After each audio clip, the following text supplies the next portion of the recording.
संघानां रसानां छंदसामपि मंगलानां च करतारो वंदे वाणी विनायको। श्री गणेशाय नमः। श्री जानकी वल्लभ विजेते। आज की शंखनाद राम कथा में आप सभी का स्वागत है, नंदन है, वंदन है और अभिनंदन है। आज की शंखनाद राम कथा में माता मंथरा की प्रेरणा, माता कैकेयी की उत्कंठा और माता मंथरा को अनुचित बात कहने पर भी वो माता कैसे हो गई, एक दासी माता कैसे बन गई। माता कैकेयी ने जो प्रभु श्री राम के लिए वनवास का वरदान मांगा महाराज दशरथ से, इसके बाद वो महान माता कैसे बन गई। और सबसे ऊपर निगेटिविटी में भी पॉजिटिविटी कैसे खोजी जाती है। प्रभु श्री राम का वनवास केवल 14 वर्षों का ही क्यों था, क्यों नहीं 13 वर्षों का था और क्यों नहीं 15 वर्षों का था। इन सभी विषयों पर प्रकाश डालने का प्रयास किया जाएगा। आप सभी राम कथा के प्रेमी जनों से हमारा निवेदन है कि चैनल को सब्सक्राइब कर दीजिए, अपने मित्रों से, अपने रिश्तेदारों से अधिक शेयर कीजिए, लाइक कीजिए। कभी कभी दूसरे को कष्ट पहुंचाने वाली बात, दूसरे को तकलीफ देने वाला काम उसके लिए वरदान बन जाता है। आपने या किसी ने भी यदि दूसरे को, किसी को कष्ट पहुंचाने वाला कोई कार्य किया हो और वो उसके लिए वरदान बन जाए, यही अध्याय का पूर्ण सार है। जैसे किसी ने दूसरे व्यक्ति को, अपने किसी शुभचिंतक को आर्थिक हानि पहुंचाने के लिए, धन का नुकसान पहुंचाने के लिए, उसको बर्बाद करने के लिए एक लत लगा दी। वो लत क्या थी? लॉटरी खेलने की लत। अब लत तो ये सोच के लगाई है कि लॉटरी खेलेगा, हारेगा और इसका नुकसान होगा, इसका धन का नुकसान होगा, इसका आर्थिक नुकसान हो जाएगा। लेकिन सोच करके देखिए, कल्पना करके देखिए, जिसको लत लगाई गई है लॉटरी खेलने की, यदि पहली ही बार में उसकी 10 करोड़ की लॉटरी निकल जाए तो कैसा अद्भुत चमत्कार हो जाएगा। लत तो लगाई गई थी उसको नुकसान पहुंचाने के लिए, लेकिन अब वो व्यक्ति जिसने पहला इनाम जीता है 10 करोड़ का, वो और अधिक सक्षम बन करके उभरा है, वो और अधिक धनवान बन करके उभरा है। परिणाम ये कि लत लगाई गई थी उसको नुकसान पहुंचाने के लिए, लेकिन वही लत जो उसको नुकसान पहुंचाने के लिए लगाई गई थी, वो लत उसके लिए वरदान बन गई। और यही बात लागू होती है प्रभु श्री राम के वनवास के लिए। माता मंथरा ने प्रभु श्री राम को वनवास भेजने के लिए माता कैकेयी के कान भर दिए। यदि माता कैकेयी के कान मंथरा जी ने ना भरे होते तो प्रभु वनवास नहीं जाते, सारी रामकथा नहीं होती। जो कथा आप सुन रहे हैं, कथा आपको सुनने को कैसे मिल सकती थी? प्रभु वनवास नहीं जाते तो उनका यश, उनकी कीर्ति दसों दिशाओं में कैसे फैलती? कैसे सेतु समुद्रम का आविष्कार होता? कैसे रामेश्वरम जैसे तीर्थ का निर्माण होता? कैसे उत्तर और दक्षिण के राज्यों का संगम होता? एक छोटी सी बात जो प्रभु श्री राम को कष्ट देने के लिए कही गई थी, उनको राज्य से दूर करने के लिए कही गई थी, कैसे प्रभु श्री राम के लिए वरदान बन गई और कैसे दुनिया राम कथा का रसपान करती है। ये सिद्ध होता है कि कभी कभी आपके द्वारा दूसरे को तकलीफ देने वाली कही गई कोई बात उसके लिए वरदान भी बन सकती है।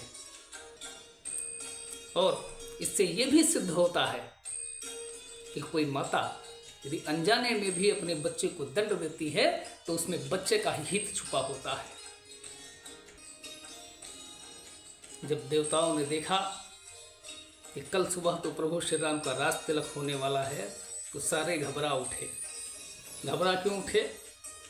क्योंकि जिस हेतु, जिस कारण श्री हरि ने प्रभु श्री राम के रूप में अवतार लिया है, यदि राजा बन गए तो वो सारा का सारा कारण, सारा का सारा हेतु धरा का धरा रह जाएगा, सारा मामला गड़बड़ा जाएगा। अब समझ में नहीं आ रहा है और साहस भी नहीं इतना कि कौन जाकर के प्रभु श्री राम से कहे कि हे प्रभु, अयोध्या का राज स्वीकार मत कीजिए। कौन बिल्ली के गले में घंटी बांधेगा?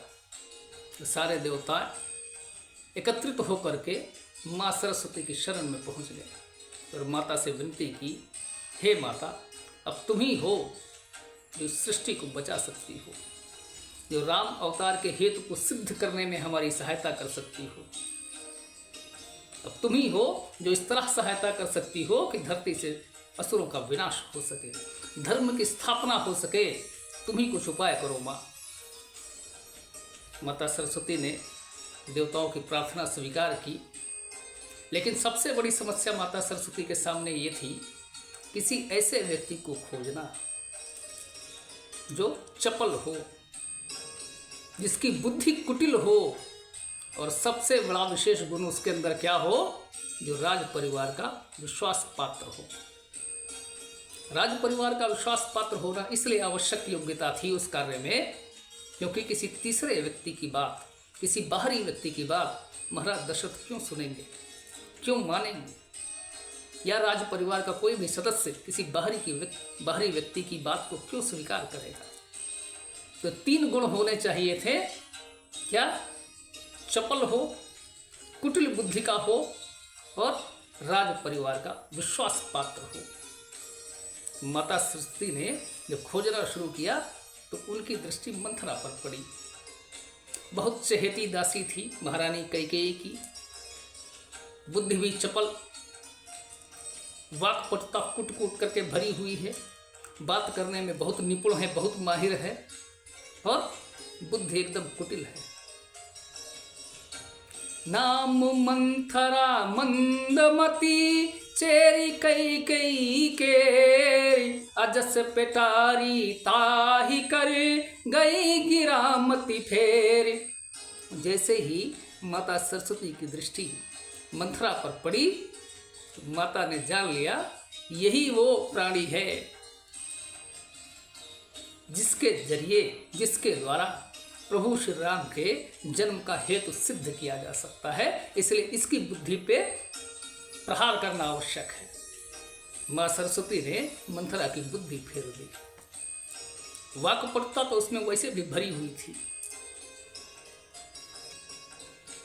अब जब माँ सरस्वती की विशेष कृपा हो गई मंथरा पर, सोचने लगी ऐसा कौन सा उपाय करूं कि ये राज तिलक रुक जाए, ये आयोजन रुक जाए। करई विचार कुबुद्धि कुजाति, होई अकाजु कवन विधि राती, देखी लागे मधु कुटिल किराती, जिम गौ तकैले के ही भांति। अपने दिमाग के सारे घोड़े दौड़ा रही है मंथरा इस समय। कौन सा उपाय करूं कि सारा का सारा आयोजन रुक जाए, किसी तरह से, कम आज तो रुक ही जाए। अब उसकी बुद्धि सामान्य गति से नहीं चल रही है, उसके दिमाग की गति, उसके दिमाग की स्पीड 100 गुना ज़्यादा हो चुकी है। क्यों? क्योंकि माँ सरस्वती की विशेष कृपा उस पर हो गई। इसलिए सारे उपाय विचार कर रही है, कौन सा ऐसा उपाय होगा, कौन सा ऐसा सटीक उपाय होगा जिससे ये राज तिलक का कार्यक्रम रुक जाए, इसमें अड़ंगा पड़ जाए। बस सोचते सोचते, विचार करते करते महारानी कैकेयी के भवन में पहुंच गई और मुंह लटका करके एक कोने में खड़े हो गए। बस महारानी कैकेयी ने देखा ये तो मेरी सबसे चहेती दासी है। महारानी कैकेयी ने पूछा, क्या हो गया, क्या समस्या है तुम्हारी? सारा नगर, सारा परिवार आनंद से भरा हुआ है। कल सुबह राम का राज तिलक होना है और ऐसे शुभ अवसर पे तुम मुंह लटका करके क्यों खड़ी हो? मंथरा को तो इसी अवसर की तलाश थी। वो अपने मन में सोच ही रही थी कि महारानी कुछ पूछें तो, और जैसे ही पूछेंगी वैसे ही मेरा खेल शुरू हो जाएगा। और जैसे ही महारानी कैकेयी ने मंथरा से बात कही कि क्यों मुंह लटका के खड़ी हो, क्या कष्ट है तुमको, मंथरा को अवसर मिल गया। तुरंत चपल बुद्धि और कुटिल बुद्धि का प्रयोग करते हुए बोली, क्या बोली? पूत विदेश न सोच तुम्हारे, जानती हूँ बसु नाहु हमारे, नींद बहुत प्रिय सेज सुहाई, लखऊ न भूप कपट चतुराई। तुमको तो नींद से ही फुर्सत नहीं है। तुम तो खुश हो कि राम राजा बनने वाले हैं, लेकिन राजा का कपट तुमको दिख नहीं रहा है, तुमको समझ में नहीं आ रहा है। तुमको लगता है कि महाराज दशरथ तुम्हारे बस में है, तुम्हारे कब्जे में है, लेकिन तुमको पता ही नहीं है कि तुम्हारी जो सौतन है कौशल्या, महाराज तुम्हारे बस में नहीं है, तुम्हारी सौतन कौशल्या के बस में है। इसका प्रत्यक्ष उदाहरण मैं बता रही हूँ। पहला कि तुम्हारे पुत्र भरत को महाराज ने विदेश भेज दिया, दूसरे देश में भेज दिया, अलग भेज दिया, दूसरे राज्य में भेज दिया है। और जब उनके रास्ते का कांटा साफ हो गया, तब महाराज ने राम के रास्ते का आयोजन कर दिया। तुमको उनकी कुटिलता, उनकी चपलता, उनकी चतुराई दिखी नहीं थी। पता नहीं कौन सी नींद की गोली खा करके सोती हो, तुम्हारी तो नींद खत्म नहीं होती है। और एक बात और मेरी गांठ बांध लो, वो ये है, सौतीहा डाह बहुत खतरनाक होता है। अगर राम का रास्ते कल हो गया, जीवन भर तुम कौशल्या की दासी बन करके रहोगी और तुम्हारा बेटा भरत राम की गुलामी करेगा जीवन भर। राम ही तिलक काली जऊ भयऊ, तुम कहूँ विपत बीज विधि बयऊ, जो सुत सहित करऊ सेवकाई, तो घर रहु नयानी उपाई। घर में तभी रहने पाओगी जब कौशल्या की चाकरी करोगी, उसके दासी बनकर के रहना तुमको स्वीकार है, तो इस आयोजन को होने दो, राम का रास्ते तिलक होने दो। और यदि तुमको लगता है कि तुमको महारानी की पदवी चाहिए, तो कुछ ना कुछ उपाय करो। अपने बेटे को तुम क्यों राजा नहीं बनाना चाहती हो? क्या कमी है तुम्हारे बेटे में, भरत में? क्यों तुम राम के रास्ते तिलक से इतना खुश हो रही हो? तुमको तो दिख ही नहीं रहा कि तो पर्दे के पीछे कौन सा खेल चल रहा है, तुम्हारी सौतन कौन कौन सा खेल खेल रही है।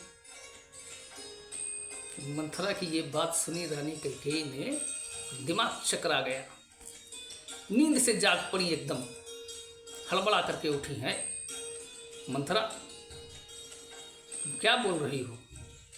मंथरा बोली, मैं जो बोल रही हूँ वही ठीक है। मैं जो बोल रही हूँ वो मैं भविष्य देख सकती हूँ। मैंने तुम्हारा भविष्य देख लिया है, इसलिए बोल रही हूँ। यदि तुमने कोई उपाय नहीं किया तो जीवन भर कौशल्या की दासी बन करके रहना पड़ेगा। जब मंथरा की कुटिलता भरी बातें सुनी रानी कैकेयी ने, तो उनको लगा नहीं, मंथरा अगर कुछ कह रही है, मेरी सबसे प्रिय दासी है, इसने कुछ कहीं से देखा है, कुछ सुना है, कुछ अनुमान लगाया है, तो ही आकर के मुझे सलाह दे रही है। और इसने जो कुछ कहा है उस पर विचार करने की ज़रूरत है।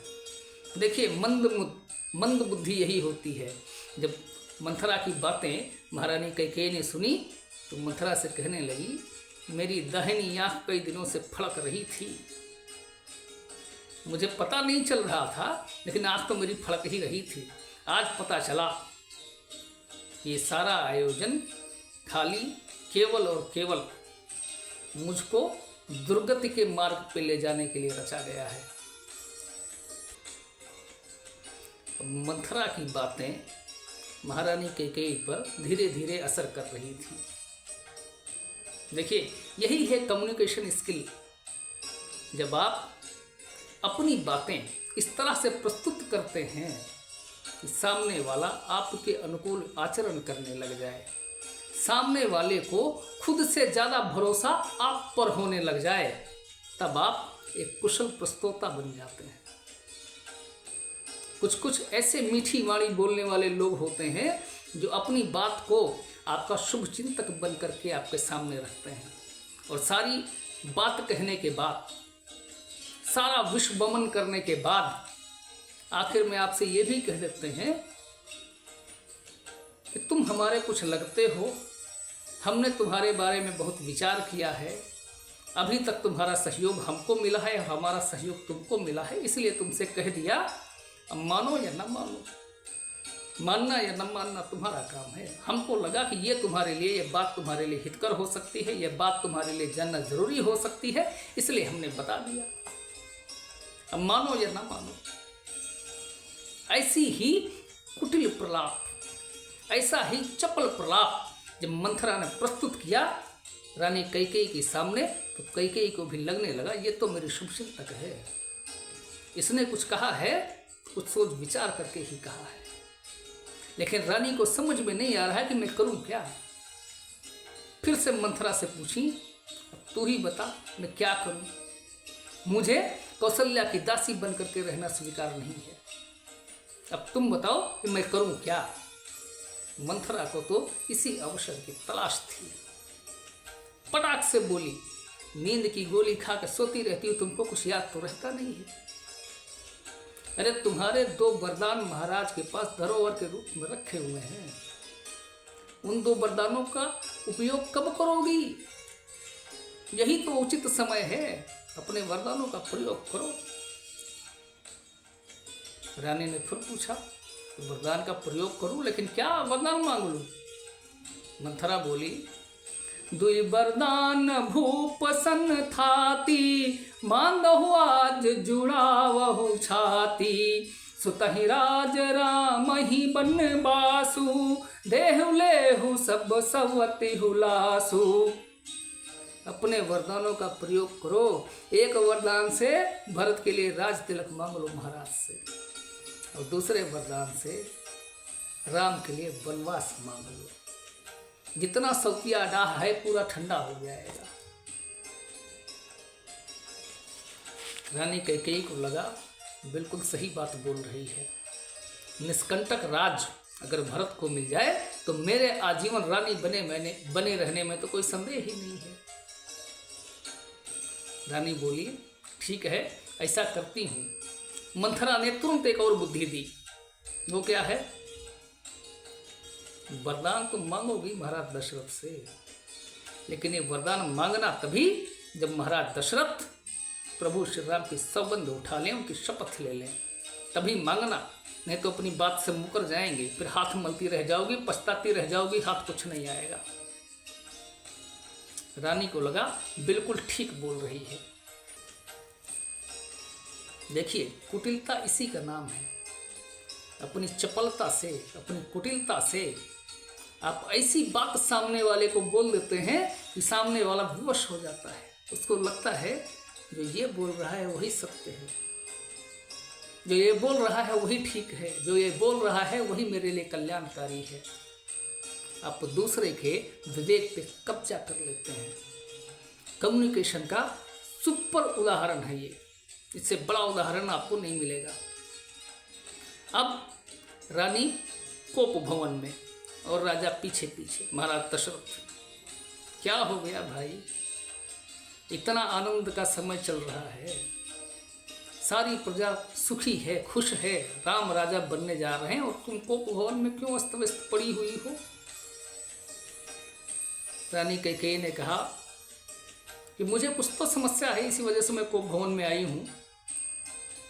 महाराज बोले, बताओ क्या समस्या है, ऐसी कौन सी समस्या है जो चक्रवर्ती महाराज दशरथ दूर न कर सकते हो, बताओ क्या परेशानी तुमको। रानी ने कहा, नहीं ऐसे नहीं बताएंगे, पहले राम की सौगंध लो, उसके बाद बताएंगे। राजा ने कहा, उनके लिए तो कुछ असंभव नहीं है, जो चाहोगे सब मिल सकता है। राजा ने कहा, ठीक है तुम बताओ क्या चाहिए तुमको। माता कैकेयी बोली, सुनहु प्राण प्रिय भावत जी का, देहु एक बर भर तहि टीका। मैं अपने दोनों वरदान आज आपसे मांग रही हूँ, जो मेरे दोनों वरदान आपके पास धरोहर के रूप में रखे हुए हैं। पहला वरदान मुझको क्या दे दीजिए, सुनहु प्राण प्रिय भावत जी का, देहु एक बर भर तहि टीका। तापस बेस विदेश उसासी, 14 बरस राम बनवासी। पहला वरदान मुझको दे दीजिए कि भरत को राज तिलक दे दीजिए, राजगद्दी दे दीजिए। और दूसरा वरदान मुझे क्या चाहिए कि तपस्वियों के वेश में राम को 14 वर्षों का वनवास दे दीजिए। महाराज ने जैसे ही दोनों वरदान सुने, रानी कैकेयी के 440 बोल्ट का झटका लगा महाराज दशरथ को। बोले क्या बोल रही हो, पहला वरदान तुम बोल रही हो भरत को राज तिलक, कोई समस्या नहीं, दे दिया, जाओ कल सुबह भरत का राज तिलक होगा, राम का राज तिलक नहीं होगा, कोई दिक्कत नहीं है। लेकिन ये तो बताओ राम का क्या दोष है, उसके लिए वनवास क्यों मांग रही हो, वो भी 14 वर्षों का, उससे तुम्हारा क्या लाभ होने वाला है, या उससे किसी का भी क्या लाभ हो सकता है। लेकिन रानी के मन में तो किसी की बैठाई हुई बात बैठी हुई थी। बोली नहीं, हमको चाहिए तो यही चाहिए, दूसरा कुछ नहीं चाहिए, और आप रघुवंशी हैं, आपने राम की सौगंध ली है कि आप अपनी बात से फिरेंगे नहीं, मुकरेंगे नहीं। ये दे सकते हैं तो दे दीजिए दोनों वरदान, नहीं तो कह दीजिए मैं नहीं दे सकता हूं। महाराज तो बड़े असमंजस में फंस गए, कैसे राम को अपने से दूर कर लें। राम में तो मेरे प्राण बसते हैं, राम को कैसे मैं अपने से दूर करूं। भरत को तिलक दे दिया, भरत को राज दे दिया, लेकिन राम को वनवास कैसे दे दिया। महाराज बहुत असमंजस में हैं। रानी कैकेयी ने जो 14 वर्षों का वनवास राम के लिए मांगा, उसके पीछे भी बहुत नीतिगत व्यवस्था है। नीतिगत व्यवस्था क्या है कि उस समय त्रेता युग में यदि कोई राजा या कोई राजकुमार अपने सिंहासन पर, अपने राजपद पर 14 वर्षों तक अपना दावा पेश नहीं करे तो उसका अधिकार स्वतः समाप्त हो जाएगा। इसीलिए प्रभु श्री राम का वनवास 14 वर्षों के लिए मांगा था माता कैकेयी ने, न 13 वर्षों का न 15 वर्षों का। यदि तपस्वी वेश में 14 वर्षों तक वन में रहेंगे तो तपस्वी वेश धारण करने के बाद तो वैसे भी राज सिंहासन की बात कर ही नहीं सकते हैं, और जब 14 वर्षों का समय कार्यकाल पूरा हो जाएगा तो इनका अधिकार स्वतः समाप्त हो जाएगा। मतलब भरत के लिए निष्कंटक सत्ता सुख, आजीवन सत्ता सुख, सारा खेल तो कुर्सी का है महाराज। चाहे त्रेता युग में वरदान के द्वारा भरत को राजा बनाना हो, चाहे द्वापर युग में जुए में कपट करके दुर्योधन को राजा बनाना हो, और चाहे कलयुग में छल प्रपंच करके इलेक्शन के दौरान सत्ता हथियानी हो, सारा नशा कुर्सी का है, सारा खेल सिंहासन का है। कैकेयी की बात सुनकर महाराज दशरथ मूर्छित हो गए, लेकिन होना वही है जो विधि का विधान है। जब प्रभु श्री राम को भी पता चला कि मेरी माता कैकेयी और हमारे पिता महाराज दशरथ कोप भवन में हैं, तो प्रभु श्री राम भी पहुँचे वहाँ पर। देखा पिताजी अलग अस्त व्यस्त पड़े हुए हैं, माता जी अलग अस्त व्यस्त पड़ी हुई हैं। प्रभु श्री राम ने कारण पूछा, माता क्या कारण है, क्यों ऐसी असत्ता व्यस्तता क्यों है। माता ने कहा, बेटा कारण कुछ नहीं है, तुम्हारे पिता के मन में थोड़ा संकोच हो गया है। मैंने अपने 2 वरदान मांग लिए हैं, तुम्हारे पिताजी देने में असमर्थता जता रहे हैं। प्रभु श्री राम ने पूछा, क्या वरदान मांग लिया, थोड़ा हमको ही बताओ, हो सकता है हम कुछ सहायता कर दें। माता ने अपने दोनों वरदान बताए। पहला वरदान मैंने मांगा है महाराज से कि भरत को राज तिलक मिल जाए, राजगद्दी मिल जाए, और दूसरा वरदान हमने मांगा है आपके पिता से कि तुमको तपस्वी वेश धारण करके 14 वर्ष तक वन में रहना पड़ेगा।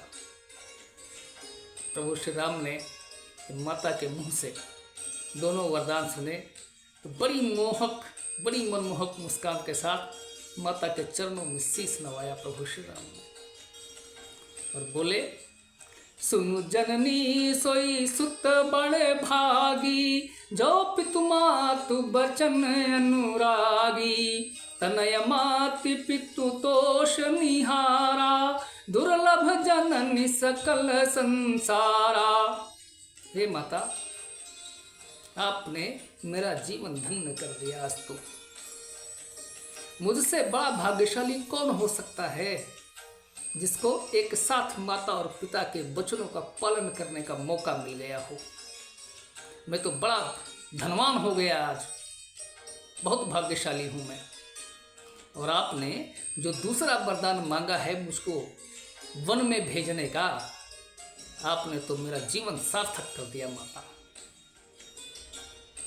देखिए निगेटिविटी से पॉजिटिविटी कैसे आती है।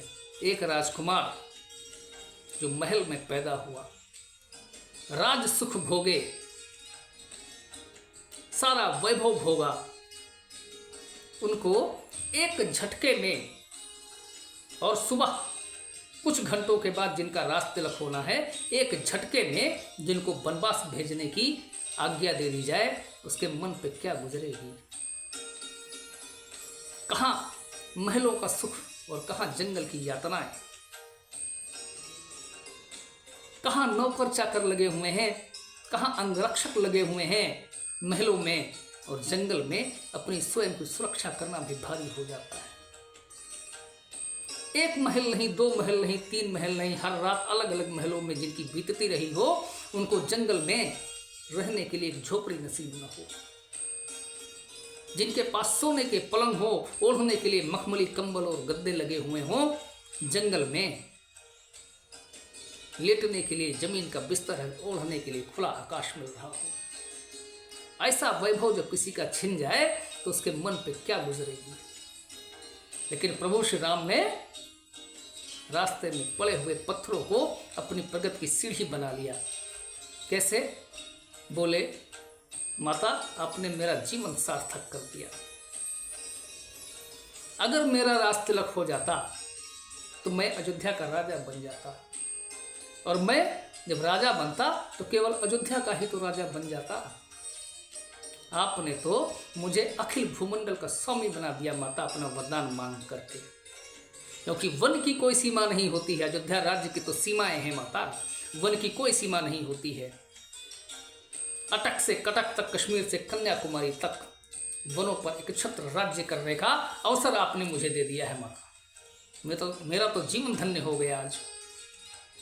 यही है निगेटिविटी से पॉजिटिविटी को खोज लाना।